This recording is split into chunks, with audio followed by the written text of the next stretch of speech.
ஒரு பழைய கிராமத்தில் அருண் என்ற சிறுவன் இருந்தான். அவனுக்கு கற்றல் என்றால் மிகவும் பிடிக்கும். ஆனால் விளையாட்டு என்றால் அவனுக்கு சற்று மந்தமாக இருக்கும். நண்பர்கள் எல்லாரும் சுறுசுறுப்பாக கம்பி ஏறி மரங்களின் மீது ஏறி விளையாடும் போது அருண் பயத்தில் இருக்கிறான். ஒரு நாள் பள்ளி கழித்து நண்பர்கள் அனைவரும் பள்ளி அருகே இருக்கும் பெரிய மாமரத்திற்கு சென்றனர். அந்த மாமரம் மிக உயரமாக இருந்தது. அதன் மேல் பக்கத்தில் பசும் மாம்பழங்கள் தொங்கிக் கொண்டிருந்தது. எல்லாரும் ஏறி பழத்தை பறிக்க முயன்றனர்.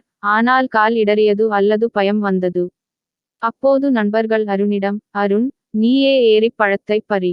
நீ எப்போதும் கோழையாகவே இருப்பாய். இப்போது இந்த வாய்ப்பை பயன்படுத்திக்கொள் என்றனர். அருண் முதலில் பயமாயிருந்தான். ஆனால் நண்பர்கள் அவனை ஏற்ற வேண்டும் என்று தொடர்ந்து உற்சாகப்படுத்தினார்கள். அருண் தன் பயத்தை கடந்து மரத்தின் மீது ஒரு பயணத்தை ஆரம்பித்தான்.